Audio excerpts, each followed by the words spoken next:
তাকদীরের ভালো মন্দ এখানে জাস্ট অল্প কিছু কথা বলছি। কিছু কিছু বিষয় আছে তাকদীরে যেগুলো কনস্ট্যান্ট ফিক্স, এগুলো কখনো পরিবর্তন হবে না। যেমন জীবন, আপনার মৃত্যু, আপনার হায়াত ইত্যাদি ইত্যাদি। কিছু বিষয় আছে যেগুলো ঝুলন্ত, মুআল্লাকা, এগুলো ভালো কাজ দিয়ে পরিবর্তন হয়, দোয়া দিয়ে পরিবর্তন হয়, নেকির কাজ দিয়ে, তাকওয়া দিয়ে পরিবর্তন হয়। যেমন কেউ যদি আত্মীয়তার সম্পর্ক বজায় রাখে, তার রিজিক বাড়বে, তার হায়াতে বরকত হবে। এই যে কোরআনের কথা বললাম, কেউ যদি কোরআন বেশি বেশি তেলাওয়াত করে, কোরআন নিয়ে বেশি বেশি গবেষণা করে থাক, তার হায়াতে রিজিকে বারাকা আসবে। কেউ যদি প্রতিবেশীর খোঁজ খবর নেয়, পিতা মাতার সেবা করে, মা না থাকলে খালার সেবা করে, তারও বারাকা আসবে।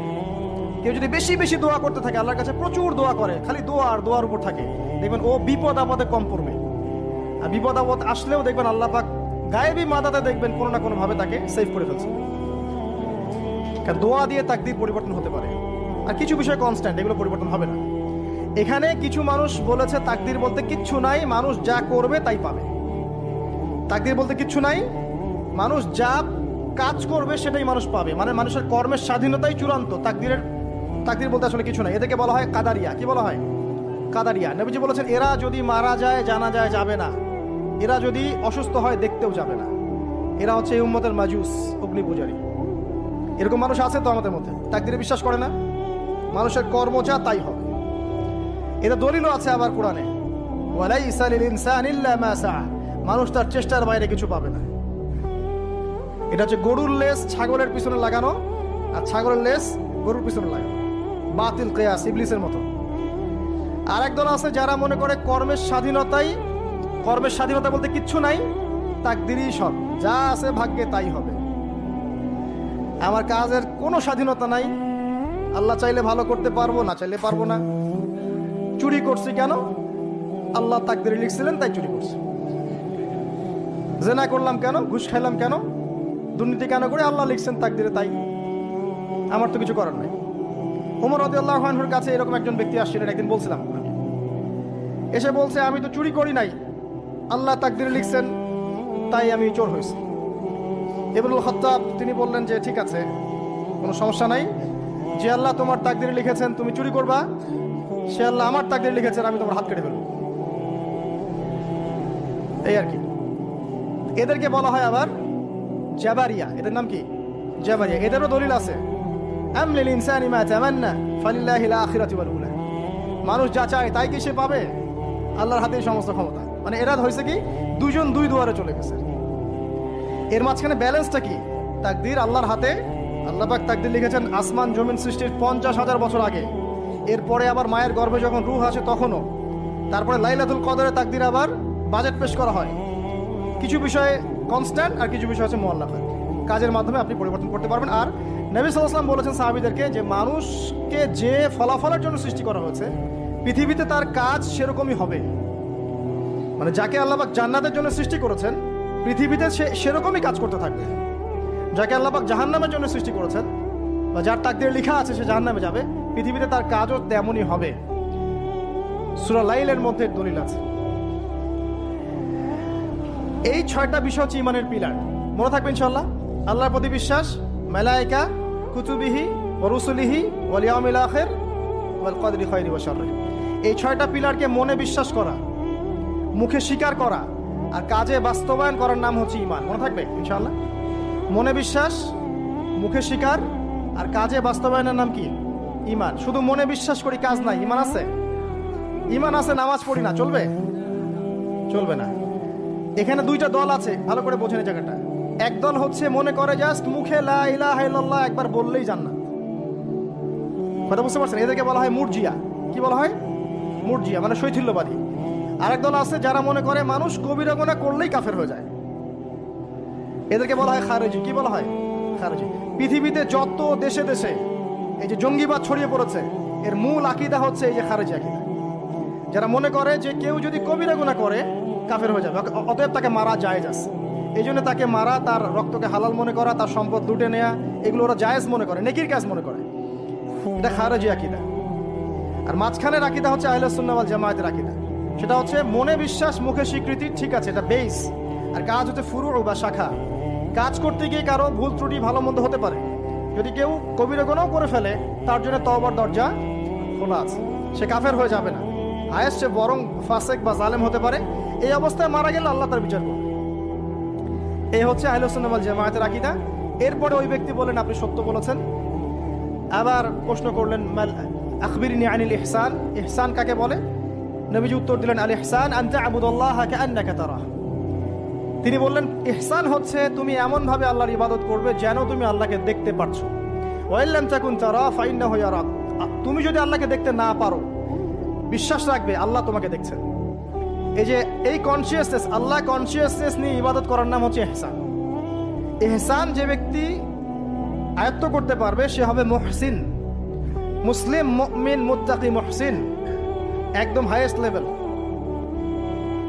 তাহলে এই হচ্ছে ইহসান। ইহসান যার মধ্যে থাকবে সে কিন্তু পাপ করতে পারে না খুব একটা। খেয়াল করে দেখেন, আন তা'বুদাল্লাহা কাআন্নাকা তারা, তুমি এমন ভাবে আল্লাহর ইবাদত করবে যেন তুমি স্বয়ং আল্লাহকে দেখতে পারছো। আল্লাহকে যদি কেউ দেখতে পারতো সে কি কখনো আল্লাহর বিরুদ্ধে যেতে পারতো? এই বিষয়টাই হচ্ছে ইহসান। আর আল্লাহকে কেউ এই দুনিয়ায় খালি চোখে দেখতে পারবে না। এই জন্য আল্লাহ রাসূল বলেছেন যে ওয়া ইল্লাম তাকুন তারা, তুমি যদি তাকে দেখতে না পারো ফাইন্নাহু ইয়ারাক, তিনি তোমাকে অবশ্যই দেখছেন। আল্লাহকে হাজির নাজির জেনে ইবাদত করতে হবে। আল্লাহ পাক তৌফিক দান করুন, আমিন। প্রত্যেকটা কাজ, নামাজ, রোজা, হজ, যাকাত, জিকির, আজকার, তাসবিহ, তাহলিল, সবকিছু, ব্যবসা বাণিজ্য, চাকরি বাকরি যা আছে সব আল্লাহকে হাজির নাজির জেনে করলে মানুষ হারাম থেকে বেঁচে থাকতে পারবে ইনশাআল্লাহ। চতুর্থ প্রশ্ন করেছেন এই ব্যক্তি, আখবিরনি আনিস সাআহ, আমাকে কিয়ামত সম্পর্কে বলুন। নবীজি বলছেন মাল মাসউলু আনহা বিআ'লামা মিনাস সাইল, এই ব্যাপারে প্রশ্নকারী আর যে উত্তরদাতা এর বেশি কেউ কিছু জানে না। যাকে জিজ্ঞেস করা হচ্ছে আর যে জিজ্ঞাসা করছে তাদের জ্ঞান সমান। আমি আসলে জানি না কবে কিয়ামত হবে, কেউ জানে কবে কিয়ামত হবে? সূরা লুকমানের শেষে আছে না, ইন্নাল্লাহা ইনদাহু ইলমুস সাআহ ওয়া ইউনাজ্জিলুল গায়থ ওয়া ইয়ালামু মা ফিল আরহাম ওয়া মা তাদরি নাফসুম বিআই মাযা তাকসিবু গাদা ওয়া মা তাদরি নাফসুম বিআই আরদিন তামুত। পাঁচটা বিষয় আল্লাহ ছাড়া কেউ জানে না। কিয়ামত কবে হবে, বৃষ্টি কখন কোথায় বর্ষিত হবে, আগামীকাল কোন নফস কি অর্জন করবে কি হারাবে, কার মৃত্যু কোথায় হবে, এগুলো আল্লাহ ছাড়া কেউ জানে না। তো এই জন্য তিনি বলেছেন মাল মাসউলু আনহা বিআ'লামা মিনাস সাইল, এই বিষয়ে জিজ্ঞাসিত ব্যক্তি প্রশ্নকারীর চেয়ে বেশি জানে না। তিনি থেমে যান নাই প্রশ্নকারী, তিনি বলছেন আখবিরনি আন আমারাতিহা, আচ্ছা আপনার তো জানা নাই এক্স্যাক্টলি কবে কিয়ামত হবে, তাহলে আপনি বলেন এর কিছু আলামত বলেন, সাইন্স বলেন। নবীজি বললেন দুইটা মাত্র, একটা হচ্ছে আউযু বিকালিমাতিল্লাহি তাম্মাতি মিন শাররি মা খালাক, এই দোয়াটা আউযু বিকালিমাতিল্লাহি তাম্মাতি মিন শাররি মা খালাক, তিনবার, সকালে 3, সন্ধ্যায় 3, 6। আর আছে 7 হাসবিয়াল্লাহ লা ইলাহা ইল্লা হু আলাইহি তাওয়াক্কালতু ওয়া হুয়া রাব্বুল আরশিল আযীম, সকালে সন্ধ্যায় 7 বার করে। কয়বার করে? 7 বার করে। মনে থাকবে না, ভুলে যাবেন, ওই যে রেকর্ডিং দেখে নিয়েন। 7। 8 নাম্বার 3 বার, সকালে 3, রাত্রে 3, রাদিতু বিল্লাহি রাব্বান ওয়া বিল ইসলামি দীনান ওয়া বি মুহাম্মাদিন নাবিয়্যা। 8। 9 দরুদ শরীফ, আল্লাহুম্মা সাল্লি আলা মুহাম্মাদ ওয়া সাল্লিম, এতটুকু, আল্লাহুম্মা সাল্লি আলা মুহাম্মাদ ওয়া সাল্লিম, অথবা আল্লাহুম্মা সাল্লি ওয়া সাল্লিম আলা নবিয়িনা মুহাম্মাদ, সকালে 10, রাত্রে 10। আর একটা হচ্ছে সূরাতুল কাফিরুন, কোন সূরা? সূরা কাফিরুন, রাত্রে বেলা পড়বেন। এছাড়া আরো অনেক আমল আছে যেগুলো এক লেকচারে বলা সম্ভব না। এই আমলগুলো নিয়মিত করলে, এই যে চোখ লাগা বলেন, আর এই বদনজর বলেন, আপনার জিন শয়তানের অনিষ্ট বলেন, বা তাবিজ কবজ বলেন, এই যে বানটোনা বলেন, কবিরাজের তন্ত্র মন্ত্র বলেন, ঠিক আছে, দৃশ্য অদৃশ্যের কোনো অনিষ্ট ইনশাআল্লাহ তাআলা আপনার কোনো অনিষ্ট করতে পারবে না ইনশাআল্লাহ। মনে থাকবে। আর সর্বশেষ কথা হচ্ছে নিজের বাসায় কোরআন তেলাওয়াত বাড়িয়ে দিবেন। সূরা বাকারা, সূরা আলে ইমরান ছাড়বেন না। কোন সূরা? সূরা বাকারা, সূরা আলে ইমরান। সূরা বাকারা, আলে ইমরান যে বাসায় তেলাওয়াত করা হয় শয়তান সেখান থেকে পালিয়ে যাবে ইনশাআল্লাহ। ঠিক আছে? আল্লাহ পাক আমাদের সবাইকে এই আমলগুলোর মধ্য দিয়ে রাতকে এনজয় করার তৌফিক দান করুন, এবং এভাবেই আমাদের জীবনের প্রতিটা রাতকে উপভোগ করার তৌফিক দান করুন। আর একটা দোয়া শিখাই দেই ইনশাআল্লাহ, এই দোয়া করলে রিজিক তো বাড়বেই ইনশাআল্লাহ। আপনার যত ঋণ আছে ইনশাআল্লাহ আল্লাহ পাক শোধ করে দিবেন। বিশ্বাস করলেন না? এই দোয়া শিখাই দিচ্ছি, এজন্য আমাকে হাদিয়া দেওয়া দরকার, স্পেশালি আমাকে এখন হাদিয়া দেওয়া দরকার। এটা গুরুত্বপূর্ণ দোয়া শিখাই দিচ্ছি। আলী রাদিয়াল্লাহু আনহু বলেছেন, কোন ব্যক্তির যদি পাহাড়ের সমানও ঋণ থাকে, এই দোয়া যদি আমল করে, আল্লাহ পাক ওই ঋণও শোধ করে দিবেন ইনশাআল্লাহ। আর ঋণ কেমন জানেন? ওই যে এখন মানুষ ঋণ নিচ্ছে 1 কোটি টাকা ব্যাংক থেকে, 2 কোটি টাকা ব্যাংক থেকে, হ্যাঁ, কত বছর, 10 বছরের জন্য, 20 বছরের জন্য বাড়ি করছে, তাই না? তার ধারণা এমন যে সে মারা গেলে তার ঋণটা কেউ না কেউ শোধ করে দিবেই দিবে, তাই তো? আর আল্লাহর রাসূল কি বলছেন দেখেন, একজন মারা গেছেন, নবী সাল্লাল্লাহু আলাইহি ওয়াসাল্লামের সময় একজন মারা গেছেন। তো নবী করিম সাল্লাল্লাহু আলাইহি ওয়াসাল্লাম বলছেন, এই ব্যক্তির কি কোনো ঋণ আছে? একজন সাহাবী বলেন, হ্যাঁ ইয়া রাসূলুল্লাহ, তো ঋণ আছে। নবীজি বললেন, তোমরা ওর জানাজা পড়ো, আমাকে ডেকো না। তোমরা ওর জানাজা পড়ে নাও, আমি জানাজা পড়তে চাচ্ছি না। আমি এখন কেমন করে আপনাকে বুঝাবো ঋণ কত ভয়ঙ্কর জিনিস। আপনি যে ব্যাংক থেকে 3-4 কোটি টাকা লোন নিয়ে রাখছেন, লাখ লাখ টাকা লোন নিয়ে বসে আছেন, দিব্যি সুখে বসে আছেন, এমন চিন্তায় যে আপনার মৌত হবে না। আর নবী সাল্লাল্লাহু আলাইহি ওয়াসাল্লাম সময়ে একজন মারা যাচ্ছেন, তিনি বলছেন তোমরা জানাজা পড়ে নাও, আমি জানাজা পড়তে চাচ্ছি না। মানে ঋণগ্রস্ত ব্যক্তি জানাজাও তিনি পড়তেন না। তারপরে একজন এসে বললেন, ইয়া রাসূলুল্লাহ, আমি তার ঋণ শোধ করে দিব, তার যা ঋণ আছে আমি শোধ করে দিব। তখন নবী এসে জানাজা পড়লেন সাল্লাল্লাহু আলাইহি ওয়াসাল্লাম। তো আপনার এই কোটি কোটি টাকা ঋণ শোধ করার লোক তো রেডি আছে নাকি? আছে না? সমস্যা নেই, আপনার জানাজা পড়া হবে। কারণ হুজুরকে আপনি 5,000 টাকা দিবেন, হুজুর জানাজা পড়াই দিবে, কোনো সমস্যা নেই। তারপরে আপনার মিলাদও হবে, আপনার একটা বড় সড়ো দোয়াও হবে ইনশাআল্লাহ। কিন্তু আল্লাহ পাক বলেছেন, শহীদ, আল্লাহর পথে যুদ্ধ করে শহীদ হয়েছে, এই ব্যক্তির আত্মাও ঝুলে থাকে যতক্ষণ পর্যন্ত না তার ঋণটা শোধ করা হয়। এবার বলেন আমি কি বুঝাবো? আর কিছু বলতে হবে? তো এখন সেই দোয়া শিখাচ্ছি আপনাদেরকে, যে দোয়া শিখলে আপনারা ঋণ থেকে বাঁচবেন ইনশাআল্লাহ।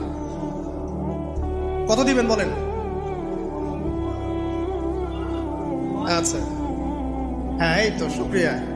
দোয়া করবেন যেন আল্লাহ পাকের দিনটাকে আল্লাহর জমিনে প্রতিষ্ঠা করতে পারে। আমার সাথে বলেন, দোয়াটা হচ্ছে, আল্লাহুম্মা ইকফিনি বিহালালিকা আন হারামিকা ওয়া আগনিনি বিফদলিকা আম্মান সিওয়াকা। এই দোয়াটা ছোট না, এটা মুখস্থ করবেন, সেজদায় পড়বেন, নামাজের সেজদায় পড়বেন, আত্তাহিয়াতু দরুদ শেষ তারপরে পড়বেন, নামাজ শেষে হাত তুলে করবেন, যখন তখন শেষ রাতটা করবেন, ইনশাআল্লাহ দেখবেন আপনার ঋণ বলতে কিছু থাকবে না ইনশাআল্লাহ। যদি থাকেও, বড় কোনো ঋণ থাকেও, আল্লাহ পাক অন্য কোনো মাধ্যমে এটা শোধ করার ব্যবস্থা করে দিবেন ইনশাআল্লাহ। ইনশাআল্লাহ। এটা কোন সূরা? ইযা ওয়াকাআতিল ওয়াকিয়া, এই সূরাটা যে ব্যক্তি রাতের বেলা পড়বে, একটা বর্ণনা এসেছে যে দারিদ্রতা আপনাকে স্পর্শ করবে না ইনশাআল্লাহ। এই যে সুদ খাচ্ছে কি জন্য? টাকার জন্য তো নাকি? টাকা পয়সা ধন দৌলত করবেন, এই তো আপনার উদ্দেশ্য নাকি? এই জন্যই তো মায়ের সাথে জানা করছেন, তাই তো? আল্লাহ বলছেন সূরা ওয়াকিয়া পড়েন, আপনার দারিদ্রতা দূর হয়ে যাবে ইনশাআল্লাহ। বিশ্বাস হচ্ছে না? রিজিক কার হাতে? না, রিজিক তো আমাদের হাতে। এটা মানুষ বিশ্বাস করে না আসলে, এটা মুখে বলে, মানুষ মুখে বলে রিজিক আল্লাহর হাতে। মানুষ যদি বিশ্বাস করতো রিজিক আল্লাহর হাতে, তাহলে মানুষ কেমন করে সুদ খাবে? ও মনে করছে রিজিক আমার হাতে, আমি যদি খাই সুদ তাহলে আমি গেইন করব, যদি না খাই তাহলে আমি দারিদ্রতায় ভুগবো নাকি? যদি আমি ঘুষ নেই তাহলে আমার উন্নতি হবে অর্থনৈতিক, যদি না নেই তাহলে আমি মরে যাব, না খেয়ে মরে যাব। যদি আমি দুর্নীতি করি তাহলে আমি বাঁচবো, আমার সন্তানরা ভালো থাকবে, যদি না করি আমি দারিদ্রতায় মরে যাব, তাই তো? এই কনসেপ্ট ছাড়া কেউ এগুলা কাজ এমনি করতে পারে নাকি? নিঃসন্দেহে আমরা মনে করি যে রিজিকের মালিক আমরা, আল্লাহ নয়। শুধু মুখের মধ্যে বলি যে রিজিকের মালিক আল্লাহ। রিজিকের মালিক যদি আল্লাহ হতো তাহলে আমি হালাল পথে থাকতাম এবং তাওয়াক্কুল করতাম যে আল্লাহ আমাকে যা রিজিক দিয়েছেন তা তো আসবেই, আসবে না? আসবেই। আমাকে, আপনাকে যদি আল্লাহ পাক, কি বলবো, এটা কোন জেলা? লালমনিরহাট। লালমনিরহাটের 100 একর জায়গায় যত ধান হয়, এতগুলো ধান যদি আপনার আমল নামায় লেখা থাকে, মানে আপনার আমল নাম হচ্ছে রিজিকে, তাকদিরে আপনার তাকদিরে যদি লেখা থাকে যে আপনি 100 একর জমির ধান খাবেন তারপর মরবেন, আছে না লেখা? আচ্ছা, একটা দানা কম বেশি হবে? আপনি যদি আল্লাহর প্রতি তাওয়াক্কুলি করেন তাহলে আপনি হালাল পথে থাকবেন, বিশ্বাস করবেন যে আল্লাহ পাক যেটা লিখে রাখছে আমার তাকদিরে রিজিক, এর একটা দানা রেখেও আমি পৃথিবী থেকে যাব না, সিম্পল। তখন আপনার অন্য পথে যাওয়ার কোনো কারণ নাই। আর যখন আপনি বিশ্বাস করবেন না, না এটা আমার হাতে, আমি যত পরিশ্রম করব তত রিজিক বাড়বে, আমি যত ঘুষ নিব তত বাড়বে, যত সুদ খাবো তত বাড়বে, যত দুর্নীতি করবো তত বাড়বে, তখন তো রিজিকের এই পুরো দায়িত্বটা আল্লাহ পাক আপনার হাতে ছেড়ে দিবেন। আল্লাহ পাক আপনাকে কোনো বারাকা দিবেন না। ইয়ামহাকুল্লাহু রিবা ওয়া ইউরবিস সাদাকা, সদকা করলে সম্পদ বৃদ্ধি পায়, আর রিবার মধ্য দিয়ে সম্পদ ধ্বংস হয়ে যায়, একদম মাটিতে মিশে যায়। কিভাবে ধ্বংস হয় সেটা এখন আলোচনা করার সুযোগ নাই, সময় নাই। আমি ইনশাল্লাহ আরেকদিন শুধু রিবা নিয়ে আলাদা আলোচনা করবো ইনশাল্লাহ। এটা সমাজের নিচু লেভেল থেকে উঁচু পর্যন্ত দরিদ্র মানুষদেরকে আরো দরিদ্র করবে, আর ধনীদেরকে আরো ধনী করবে। সম্পদ এক শ্রেণীর মানুষের হাতে গিয়ে জমা হয়ে যাবে, সবার হাতে সম্পদ এভাবে সার্কুলেট করতে থাকবে না। আর যখন আপনি জাকাত ভিত্তিক অর্থনীতি চালু করবেন, সদকা করবেন, হালালে থাকবেন, ব্যবসা করবেন, তখন সম্পদ এক হাত থেকে আরেক হাতে ঘুরতে থাকবে। এটা এমনি বুঝবেন না, ইনশাল্লাহ আরেকদিন বুঝাবো। আসেন, যে দারিদ্রতা দূর করতে চান, সচ্ছলতা চান, কয়েকটা কাজ করেন। এই যে বললাম, 1 নাম্বার সূরাতুল ওয়াকিয়া তেলাওয়াত করেন, 5 ওয়াক্ত নামাজ জামাতে পড়েন, ডেইলি কিছু সময়ের জন্য কোরআন তেলাওয়াত করেন, আর আল্লাহর কাছে রিজিক চান, জিকির বেশি বাড়ায় দেন। পারবেন না ইনশাআল্লাহ? তো রাত সংক্রান্ত নবী সাল্লাল্লাহু আলাইহি ওয়াসাল্লামের বেশ কিছু আমল আছে। এই আমলগুলো আল্লাহ পাক আমাদের সবাইকে করার তৌফিক দান করুন, আমিন। তার মধ্যে প্রথম আমলটা হচ্ছে, সূর্য ঢলে গেলে নবী করিম সাল্লাল্লাহু আলাইহি ওয়াসাল্লাম মাগরিবের সালাত আদায় করতেন, এবং সালাত আদায় করার পর নবী সাল্লাল্লাহু আলাইহি ওয়াসাল্লাম পুরো রাতের জন্য কিছু ইবাদত করতেন। তার মধ্যে অন্যতম হচ্ছে একবার আয়াতুল কুরসি তেলাওয়াত করা। আমাদের মধ্যে আয়াতুল কুরসি সবাই জানি তো? কোন সূরার কত নম্বর আয়াতকে আয়াতুল কুরসি বলে? সূরা বাকারার 255 নম্বর আয়াত। মাশাআল্লাহ। আয়াতুল কুরসির ব্যাপক ফজিলত আছে। যে ব্যক্তি প্রত্যেক ফরজ নামাজের পর, প্রত্যেক ফরজ সালাতের পরে যে ব্যক্তি আয়াতুল কুরসি তেলাওয়াত করবে, নবী করিম সাল্লাল্লাহু আলাইহি ওয়াসাল্লাম বলেছেন, সেই ব্যক্তির জান্নাতে যাওয়ার জন্য শুধু এতটুকু বাধা, সেটা হলো তার মউত। তার মৃত্যু হয়ে গেলেই ইনশাআল্লাহ সে জান্নাতে চলে যাবে।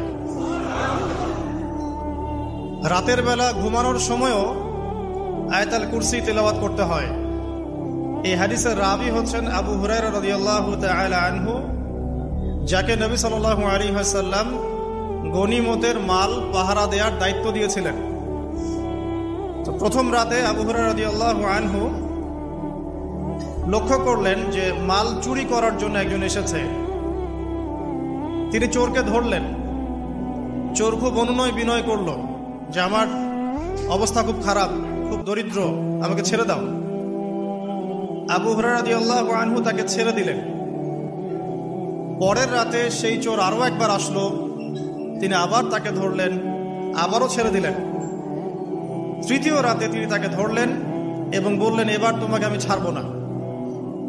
তখন সেই ব্যক্তি, বিখ্যাত সাহাবী আবু হুরায়রা রাদিয়াল্লাহু আনহুকে বলছেন যে আমি তোমাকে বিশেষ একটা আমল শিখিয়ে দিব, যে আমলটা করলে পরে রাতের বেলা শয়তান তোমার নিকটবর্তী হবে না। তো আবু হুরায়রা রাদিয়াল্লাহু আনহু বলছেন, কি সেই আমল, শিখিয়ে দাও, যদি শিখিয়ে দাও তাহলে ছেড়ে দেব তোমাকে।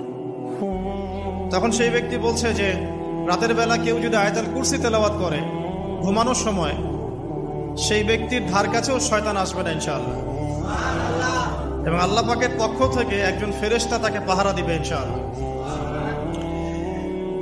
তো রাসূলুল্লাহ সাল্লাল্লাহু আলাইহি ওয়াসাল্লাম পরের দিন ফজরের নামাজে আবু হুরায়রা রাদিয়াল্লাহু আনহুকে দেখে মুচকি মুচকি হাসছেন যে তোমার রাতের সাথীর কি খবর। কারণ ওহীর মাধ্যমে নবী সাল্লাল্লাহু আলাইহি ওয়াসাল্লাম আগেই জেনেছেন কি হয়েছে গত রাতে।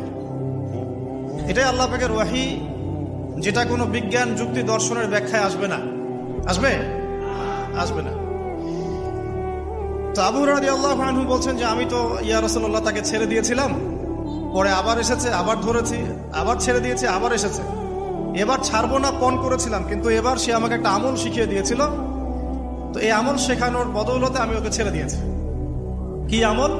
রাতের বেলা আয়াতুল কুরসি তেলাওয়াত করলে শয়তান নিকটবর্তী হবে না, এবং রাতের বেলা একজন ফেরেশতা আল্লাহর পক্ষ থেকে ওই ব্যক্তিকে পাহারা দিবে ইনশাআল্লাহ।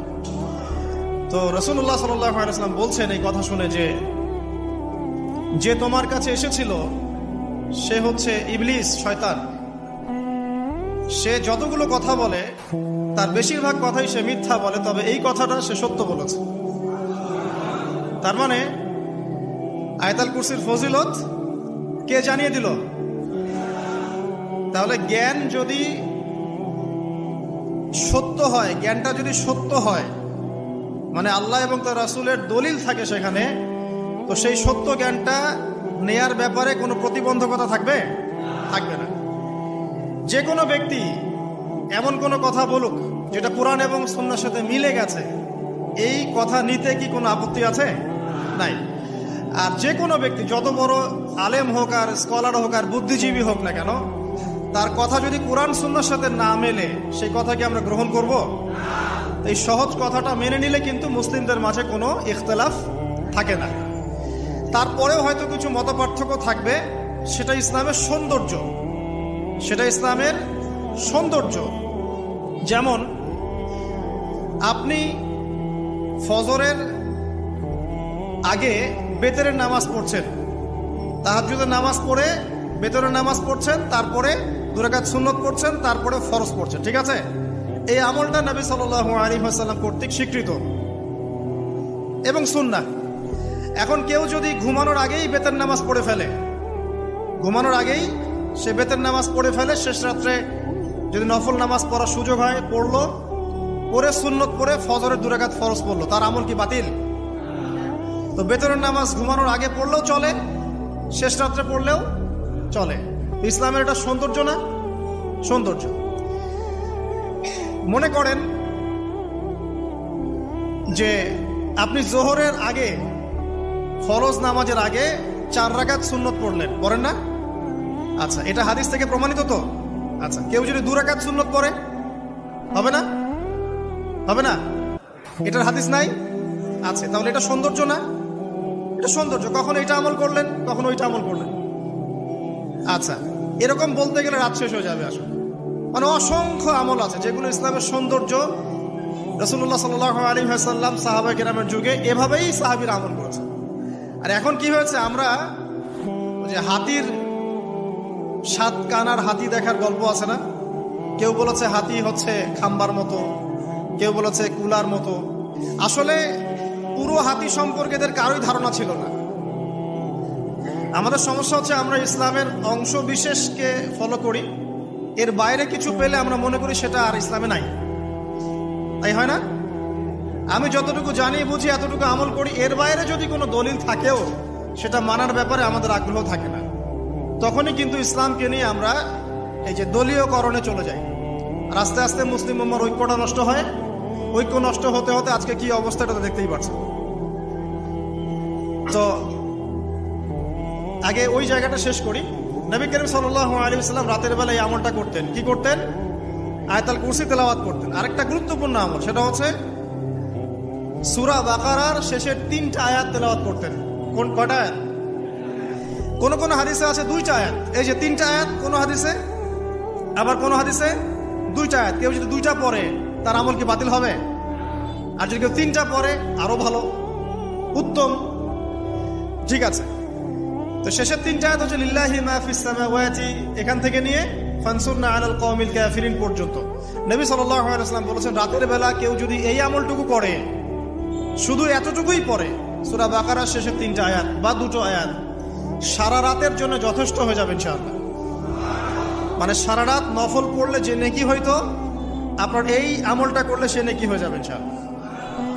এবং আরেকটা ব্যাখ্যা হচ্ছে সারা রাতের দৃশ্য অদৃশ্যের যে ক্ষতি আছে, দৃশ্য অদৃশ্যের অনেক ক্ষতি আছে, এগুলো এখনকার সায়েন্স বিশ্বাস করে না।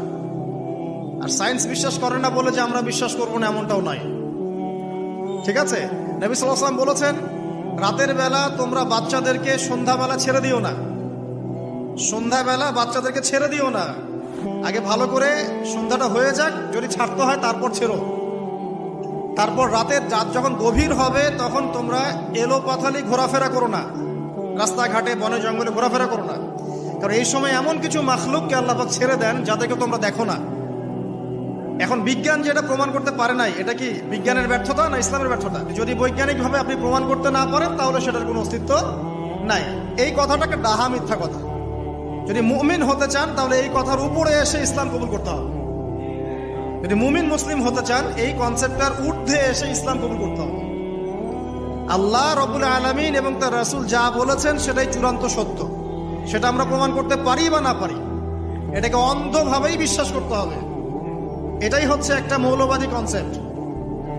আর এভাবে ইসলামের মৌলিক বিষয়গুলোকে না মানলে কেউ মুসলিমই হবে না। কথা কি বুঝতে পারছেন? আচ্ছা, তিনি বলছেন রাতের বেলা এমন কিছু মাখলুক বের হয় যাদেরকে তোমরা দেখো না। দুষ্ট জিন বের হয়। কি বের হয়? জিন জাতি নাই পৃথিবীতে? আল্লাহ পাক সূরা জিন নামে একটা গোটা সূরা নাজিল করেছেন, করেন নাই? হাফেজ আছে না এখানে মানুষ? কুলু হিয়া ইলাইয়া আন্নাহু ইসতামা নাফারুম মিনাল জিন্নি ওয়া ক্বালু ইন্না সামি'না কুরআনান আজাবা। জিনদের একটা দল কোরআন শুনে বলেছিল যে আমরা অদ্ভুত আজব একটা কোরআন শুনেছি। তারপর তারা গিয়ে তাদের কওমের কাছে ইসলামের দাওয়াত দেয়, ওই কওম ইসলাম কবুল করে। এটা নবী সাল্লাল্লাহু আলাইহি ওয়াসাল্লামের জীবনের সেই সময়কে ঘটনা, যখন নবীজি তায়েফ থেকে ফিরে আসছেন। তায়েফবাসী তাকে অত্যাচার করলো, তিনি নাখলা উপত্যকায় এসে নামাজ পড়ছেন, ওই নামাজের কেরাত শুনে জিনরা ইসলাম কবুল করেছে। তো সূরা জিনে আল্লাহ পাক এই কথা নাজিল করেছেন। তো আল্লাহ পাক যে বলছেন জিন জাতি আছে, আল্লাহ কি মিথ্যা কথা বলছেন? নাকি নাসা যখন বলে এলিয়েন আছে তখন ওইটা সত্য, আর আল্লাহ বলছেন জিন জাতি আছে এটা মিথ্যা? তা আমাদেরকে আবার নতুন করে মুসলমান হওয়া লাগবে এখন, আমাদের কনসেপ্ট চেঞ্জ হয়ে গেছে। তো যেটা বলছিলাম প্রিয় ভাইরা, রাতের বেলা এইসব প্রাণী বের হয়, নবী সাল্লাল্লাহু আলাইহি ওয়াসাল্লাম বলেছেন অতএব আপনাদের বাচ্চা যারা আছে এদেরকে সন্ধ্যাবেলায় বাইরে ছেড়ে দিবেন না। এখন কিন্তু প্রচুর ঘটনা ঘটছে, প্রচুর জিন ঘটিত ঘটনা ঘটছে, রুকিয়া করাতে হচ্ছে, জাদুটোনা করা হচ্ছে, বানটোনা করা হচ্ছে না? আর অনেক সময় আমরা মনে করি, এখন সায়েন্সের যুগ তো, মানুষ মনে করে এগুলোর কোনো ভিত্তি নাই মনে হয়। কোরআন বলছে জাদু সত্য। কে বলছে? কোরআন বলছে জাদু সত্য। কোন সূরা? সূরা বাকারা আয়াত নাম্বার 101। সূরা বাকারা আয়াত নাম্বার 101, 102 পড়ে দেখেন। ওয়াত্তাবিউ মা তাতলু শায়াতিন আলা মুলকি সুলাইমান, এই আয়াতটা পড়েন, বিশাল একটা আয়াত আছে। ওয়ামা কাফারা সুলাইমান ওয়ালাকিন্নাশ শায়াতিন কাফারু ইউআল্লিমুনা আন-নাস আস-সিহর। এই সিহর দিয়ে কি হতো? মা ইউফাররিকুনা বিহি বাইনাল মারই ওয়া যাওজি। সুলাইমান আলাইহিস সালামের সময় এই জাদুবিদ্যার প্রচলন ছড়িয়ে পড়ে। এই জাদু মানুষ শিখে কি করছিল? নারী পুরুষের মাঝখানে, স্বামী স্ত্রীর মাঝখানে বিভেদ সৃষ্টি করছিল। এখন দেখেন না, পরিবারের স্বামী স্ত্রীর বন্ধন ভেঙে যায় না? খুব ভালো সম্পর্ক, হঠাৎ করে সম্পর্ক খারাপ, কেউ কাউকে দেখতে পারে না, এমন হচ্ছে না? এই জাদুবিদ্যা সত্য। এবং এখনকার অনেক ভণ্ড যে কবিরাজগুলো বের হয়েছে, এরা জিনকে তাবে করে নিয়ে এই জিনদের মধ্য দিয়ে মানুষের মধ্যে জাদু ছড়িয়ে দিয়েছে, এবং এর ফলশ্রুতিতে বহু পরিবার ধ্বংস হয়ে যাচ্ছে। এই জাদুবিদ্যা সত্য। আরো একটা জিনিস সত্য, নবী সাল্লাল্লাহু আলাইহি ওয়াসাল্লাম বলেছেন ইন্না আইনাল হক, চোখের নজর সত্য। নবী করিম সাল্লাল্লাহু আলাইহি ওয়াসাল্লাম বলেছেন চোখের বদনজর সত্য। এই যে আমরা বলি ফেসবুকে এত বেশি ছবি দিয়েন না ভাই, ছবি তুলেন না, ছবি তুলেন না, বারবার যে বলি নিষেধ করি, কারণ কি জানেন? একটাই কারণ, বিকজ চোখ লাগাটা সত্য। কারণ নবী করিম সাল্লাল্লাহু আলাইহি ওয়াসাল্লাম যা বলেছেন সাদাকাল্লাহু ওয়া সাদাকা রাসূলুহুল কারীম, নবী যা বলেছেন, আল্লাহ যা বলেছেন চিরায়ত সত্য, এর বাইরে কোনো সত্য আছে? আচ্ছা দেখেন, আমি বললাম যে জাদুবিদ্যা সত্য। এই জাদুবিদ্যার চর্চা মানুষ করে, এখনো করে, এবং এই জাদু দিয়ে মানুষের ক্ষতি করার জন্য জিনের প্রয়োজন হয়, দুষ্ট জিন। এই জিনগুলোকে মানুষ তাবে করে মানুষের ক্ষতি করার চেষ্টা করে। দেখবেন এখন গ্রামে গঞ্জে শহরে সব জায়গায় ছড়িয়ে পড়েছে না? দেখবেন, খুব সতর্ক থাকবেন। আমি পরে সলিউশন বলছি আপনাদেরকে। আরেকটা বলেছি, নবী সাল্লাল্লাহু আলাইহি ওয়াসাল্লাম বলেছেন চোখের বদনজর এমন সত্য যে একটা উটকে এই রান্নার ডেকচির মধ্যে ঢুকাই ফেলতে পারে। একজন সাহাবী গোসল করছিলেন, গোসল, এটা হাদিসে সহিহ, আলেম উলামা যারা আছেন তারা জানেন যে এই হাদিসে সহিহ। একজন সাহাবী গোসল করছেন, তার গায়ের চামড়াটা খুব সুন্দর ছিল, একদম স্কিনটা অনেক সুন্দর থাকে না এমন কিছু মানুষ? আচ্ছা, এখন আরেকজন সাহাবী এই গোসল দেখছেন দূর থেকে, দেখে বলছেন যে কি চমৎকার তার শরীরের রংটা, যেন কুমারী নারীর মতো, অনেকটা এমন একটা কথা তিনি বলেছিলেন। সাথে সাথে এই সাহাবী অজ্ঞান হয়ে পড়ে গেছে। কোন সাহাবী? যিনি গোসল করছিলেন। এটার আপনি কোনো ব্যাখ্যা দিতে পারবেন না। তো এখানে কোনো সায়েন্স দিয়ে বা মেডিকেল সায়েন্স দিয়ে আপনি কোনো ব্যাখ্যা করতে পারবেন না। একটা ব্যাখ্যা দিতে পারেন, কিন্তু কেন সেটা হলো সেটা আপনি অ্যান্সার খুঁজে পাবেন না। তো নবী সাল্লাল্লাহু আলাইহি ওয়াসাল্লামের কাছে নিয়ে যাওয়া হলো তাকে। তিনি বললেন যে এই ব্যক্তির ব্যাপারে কি কেউ ভালো মন্দ কিছু বলেছিল? তখন একজন সাহাবী বলেন, হ্যাঁ, অমুকে বলেছে এর স্কিনটা অনেক সুন্দর, ওকে ডেকে নিয়ে আসো। ওকে ডেকে আনা হলো। ডেকে আনার পর নবীজি তাকে অনেক শাসালেন, তোমরা তোমাদের ভাইদেরকে কি মেরে ফেলতে চাও? তখন এই সাহাবী তো অবাক, আমি আবার কখন মারতে চাইলাম ইয়া রাসূলুল্লাহ? আমি তো মারতে চাই নাই, আমি তো খালি বলেছি যে তার গায়ের রংটা অনেক সুন্দর। তখন তিনি বললেন, কেন তুমি সুবহানাল্লাহ বললে না? কেন তুমি মাশাআল্লাহ বললে না? যখন মাশাআল্লাহ বলবেন, সুবহানাল্লাহ বলবেন, নজরটা লাগবে না। আর যখন আপনি মাশাআল্লাহ বলবেন না, সুবহানাল্লাহ বলবেন না, দেখবেন নজর লেগে গেছে। আপনি বিশ্বাস করেন ব্যবসা খুব ভালো চলছে, মানুষ বললো যে বাহ, তোর তো ব্যবসা হেভি, লালে লাল শাহজালাল, ঠিক আছে, দেখবেন আপনার কেনা বেচা বন্ধ হয়ে গেছে। এরকম হবে, আমার কথাটা বিশ্বাস করেন। এটা কিন্তু সায়েন্স প্রমাণ করতে পারবেন না, আল্লাহ এবং তার রাসূল বলেছেন, তার উপরে কোনো সত্য নেই। আছে সূরা কাহফ 29 নম্বর আয়াত পড়ে দেখেন, আল্লাহ পাক বলছেন, ওয়াকুলিল হাক্কু মির রাব্বিকুম, সত্য সেটাই যা তোমার রবের পক্ষ থেকে আসে। ফামান শাআ ফালইউমিন, যার ইচ্ছা হয় বিশ্বাস করুক, ওয়ামান শাআ ফালইয়াকফুর, যার ইচ্ছা হয় সে অস্বীকার করুক। এই কারণে আমরা বলি ফেসবুকে এত বেশি ছবি দেওয়া, এই আই ওয়াশ করা, যে শো ডাউন করা, হ্যাঁ, ইসলামের কিছু কাজ করলেন একদম মানুষকে না দেখাইতে পারলে ঘুম হচ্ছে না, এগুলো বন্ধ করেন, এগুলো বন্ধ করে দেন আল্লাহর ওয়াস্তে। অফলাইনে কাজ করেন, নিজেকে গোপন করার চেষ্টা করেন। যত বেশি মানুষের কাছে নিজেকে এক্সপোজ করবেন, কাজের বরকত কমে যাবে, কাজের বরকত কমে যাবে, চোখ লাগবে, নজর লাগবে। এবং চোখ লাগা বদ নজরে বহু আলেম আস্তে আস্তে মাঠ থেকে মাইনাস হয়ে গেছে না? যায় নাই? এখন কি আলেমদের সংখ্যা বেশি না কম? যত দিন যাবে আলেমের সংখ্যা আরো কমে যাবে। নবীজি বলেছেন আলেমদের সংখ্যা কমতে থাকবে, মানুষ জাহেলদেরকে আলেম বানিয়ে নেবে। তো প্রিয় ভাইরা, জাদুবিদ্যা সত্য, চোখের বদনজর সত্য, রাতের এই অনিষ্টগুলো সত্য, রাতের বেলা অনেক ক্ষতি আছে। এই জন্য নবীজি বলছেন বাচ্চাদেরকে বাইরে বের করো না, এবং তোমরাও রাত যখন গভীর হবে তখন এদিক ওদিক ঘোরাফেরা করো না। দেখবেন রাত যত গভীর হয় আমাদের শহরগুলো তত জীবিত হয়, তাই না? তাই না? রাত যত গভীর হচ্ছে শহর তত জীবিত হয়। চায়ের দোকানে আড্ডা বেশি, ওই সিনেমা দেখছে, টিভি দেখছে, ক্যারাম খেলছে, লুডো খেলছে। ঘুম নাই। ঘুম কখন? ফজরের আগে আগে। ফজরের নামাজ কিন্তু নাই, ফজরের ঠিক আগে আগে, আবার ওই যে জোহরের নামাজের সময় উঠতেছে। এখন আমাকে বলেন, এরকম জেনারেশনকে দিয়ে কি আসলে ইসলামের কোনো খেদমত হবে? আচ্ছা, নবীজি রাতের বেলা আর্লি ঘুমাতেন। আল্লাহ পাক আমাদের সবাইকে তাড়াতাড়ি ঘুমানোর তৌফিক দান করুন। হ্যাঁ, আপনি ইলম চর্চা করলে রাত জেগে থাকতে পারেন, আপনি যদি জ্ঞান চর্চা করেন রাত জাগতে পারেন, আপনি কোনো গবেষণা করছেন, নামাজ পড়ছেন বা কোরআন হিফজ করছেন, আপনি রাতের আর্লি উঠবেন, এটা আলাদা বিষয়। কমন ভাবে আমাদের এই যে ফেসবুক, ইউটিউবিং ইত্যাদিতে আমরা লিপ্ত থাকি, সারা রাতটা কাটাই আড্ডাবাজি করে, এগুলো বন্ধ করতে হবে। এগুলো বন্ধ না করলে ফিজিক্যালি আমরা সুস্বাস্থ্যের অধিকারী হতে পারবো না। সারা দিনটা আমাদের একটা কি বলবো অলসতার ভাবে যাবে, এবং দিনের বেলা কাজগুলো ব্যাহত হবে। এতে করে আমাদের উম্মার এই পুরো বড় যে তরুণ প্রজন্ম আছে, এদেরকে আপনি সম্পদে পরিণত করতে পারবেন না। তাই এই সিস্টেমটা চেঞ্জ করা দরকার। নবীজি রাতের বেলা এই সূরা বাকারার শেষে 3টা আয়াত তেলাওয়াত করতেন। আমরা করবো ইনশাআল্লাহ। আরেকটা আমল বলে দেই, নবী করিম সাল্লাল্লাহু আলাইহি ওয়াসাল্লাম রাতের বেলা সূরা মুলক তেলাওয়াত করতেন। কোন সূরা এটা? কোন সূরা? তাবারাকাল্লাযী বিয়াদিহিল। কয়টা আয়াত আছে? 30টা আয়াত আছে। নবীজি বলেছেন সাল্লাল্লাহু আলাইহি ওয়াসাল্লাম, এই সূরা আপনাকে কবরের আযাব থেকে বাঁচাবে ইনশাআল্লাহ। কবরের আযাব থেকে তো ভাই বাঁচা খুব সহজ নাকি? আমাদের মধ্যে এমন কেউ নাই, শোনেন, আমাদের মধ্যে এমন কেউ নাই, আলেম জালেম, মুফতি মুহাদ্দিস, রাজনৈতিক নেতা, পলিটিশিয়ান, বিরোধী দল, তারপরে যে সরকার দল, যে আছে না কেন, কবরের শাস্তি ফেস করবেন এমন একটা মানুষ নাই, কেউ নাই পৃথিবীতে। এই যে আপনি দেখছেন ওই যে কি ইসরায়েলের প্রধানমন্ত্রী, ওই রাশিয়ার প্রধানমন্ত্রী, ওই চায়নার সভ্যতা, পশ্চিমা সভ্যতা, এমন কেউ নাই পৃথিবীতে এখন যাকে কবরের শাস্তি ভোগ করতে হবে না। আছে? আর আমাদের তো ভাই কবরে সবাই সাথে যাবে না, গার্লফ্রেন্ড যাবে না, বাপ মা ভাই বোন সবাই যাবে না।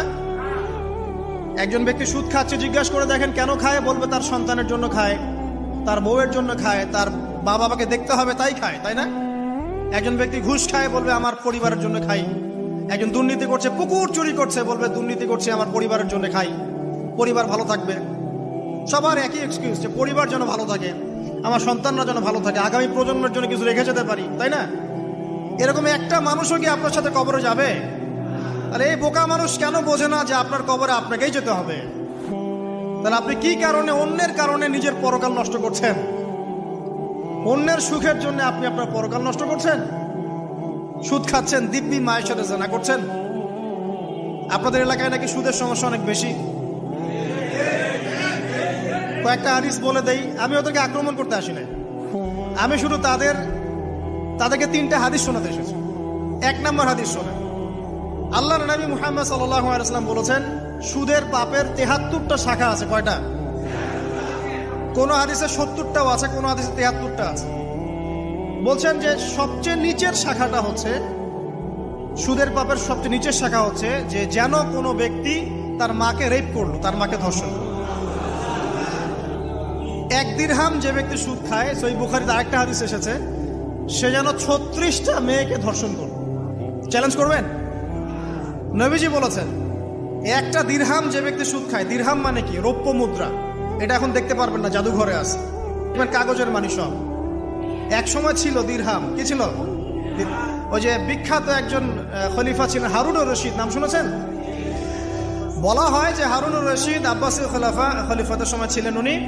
বলা হয় যে উনি প্রতিদিন 1000 দিরহাম মানুষকে দান করতেন, আর দৈনিক 100 রাকাত নফল নামাজ পড়তেন। ওই যে দিরহাম মানে একটা রৌপ্য মুদ্রা। তো 1 দিরহাম যে ব্যক্তি সুদ খায়, বলা হচ্ছে যে সে ব্যক্তি যেন 36টা মেয়েকে ধর্ষণ করলো বা 36 বার জেনা করলো। আরেকটা হাদিসে এসেছে, এটা কোরআনেও আছে, হাদিসে তো আছেই, কোরআনেও আছে। কি সেটা? আল্লাহ পাক বলছেন, ইয়া আইয়ুহাল্লাযীনা আমানু, হে মুমিনগণ, ইত্তাকুল্লাহ, তোমরা আল্লাহকে ভয় করো। ওয়া যারু মা বাকিয়া মিনার রিবা, সুদের অবশিষ্ট যে টাকা পয়সাগুলো আছে, চক্রবৃদ্ধি হারে যে সুদ খাচ্ছ, ছেড়ে দাও। কারণ ওয়া ইল্লাম তাফআলু, যদি তোমরা এটা না করো, তাহলে ফাযানু বিহারবিন মিনাল্লাহি ওয়া রাসূলিহি, তাহলে আল্লাহ এবং তার রাসূলের সাথে যুদ্ধের ঘোষণা শুনে রাখো।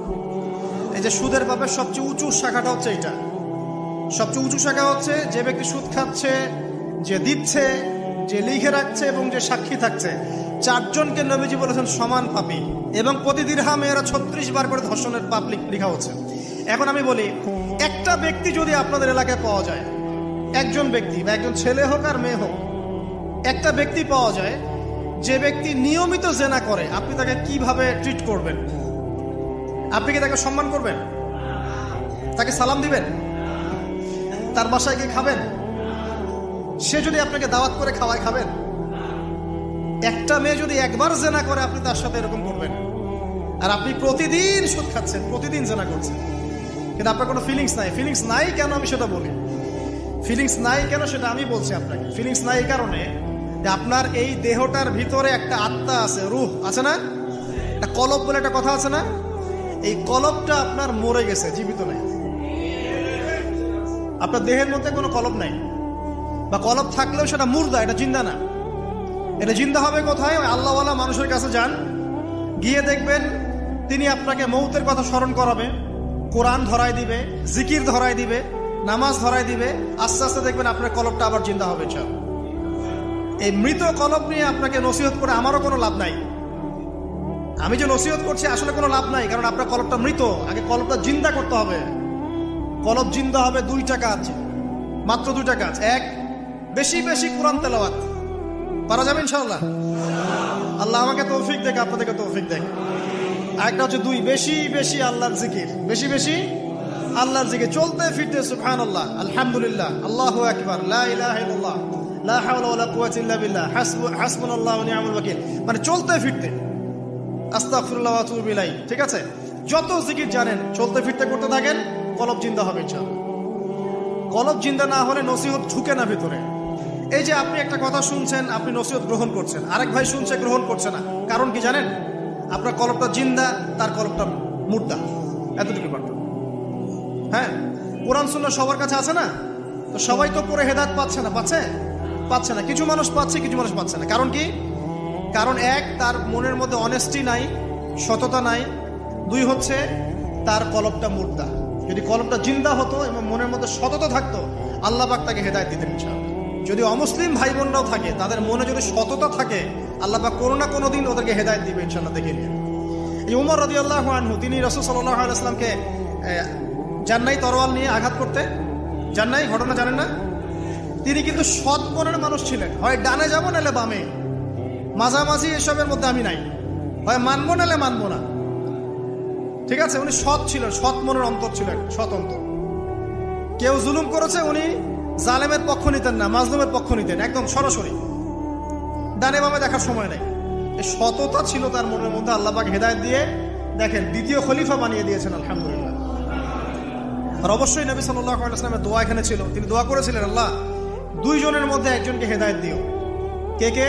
হয় আবু জাহাল ইবনে হিশাম, না হলে ওমর ইবনুল খাত্তাব। আল্লাহ পাক ওমর রাদিয়াল্লাহু আনহুকে কবুল করেছেন, আলহামদুলিল্লাহ।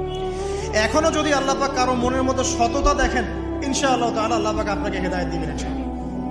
আপনি নামাজ পড়ছেন না, তো মনটা অনেস্ট আপনার, কারো ক্ষতি করছেন না, কারো ক্ষতির মধ্যে আপনি নাই, কারো সম্পদ লুট করছেন না, ইচ্ছা করে কারো ক্ষতি করার চেষ্টা করছেন না, কাউকে বিপদে ফেলার চেষ্টা করছেন না, আপনি সৎ আছেন মনের দিক থেকে, আল্লাহ চাইলে আপনাকে নামাজি বানাই দিবে ইনশাআল্লাহ, বানাই দিবে ইনশাআল্লাহ একদিন না একদিন, কারণ আপনার মনের মধ্যে সততা আছে। একজন ব্যক্তি মিউজিক করছে মনে করেন, কিন্তু কোনো মাদকে নাই, জাস্ট মনের তৃপ্তির জন্য করছে, আল্লাহকে বিশ্বাস করে, আল্লাহর সাথে সে ইবলিসের মতো আচরণ করে না, আল্লাহ চাইলে তাকে একদিন হেদায়েত দিতে পারেন ইনশাআল্লাহ।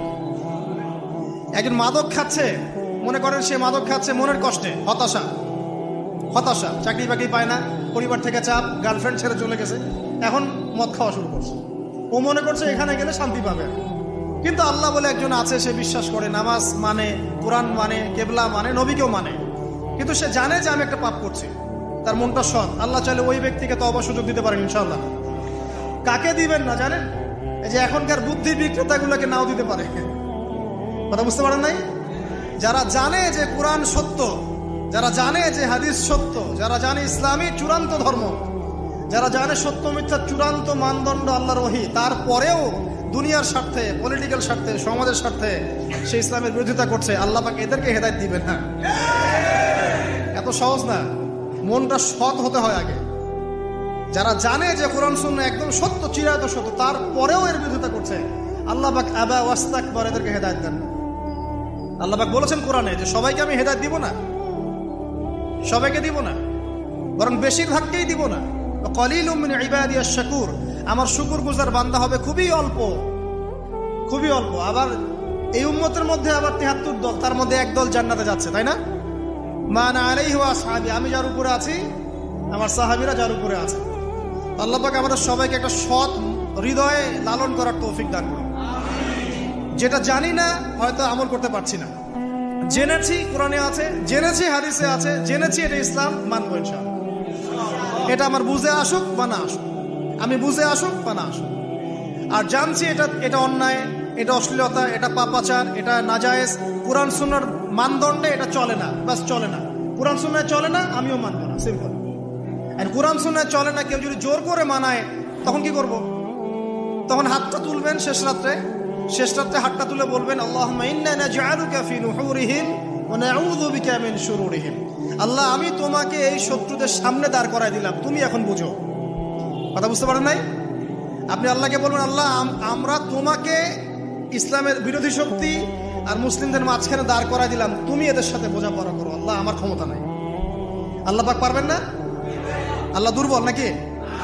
অথবা বলবেন, আল্লাহুম্মা কফিনিহিম বিমা শি'তা, আল্লাহ যেভাবে ইচ্ছা তুমি এদের বিরুদ্ধে আমার জন্য যথেষ্ট হয়ে যাও।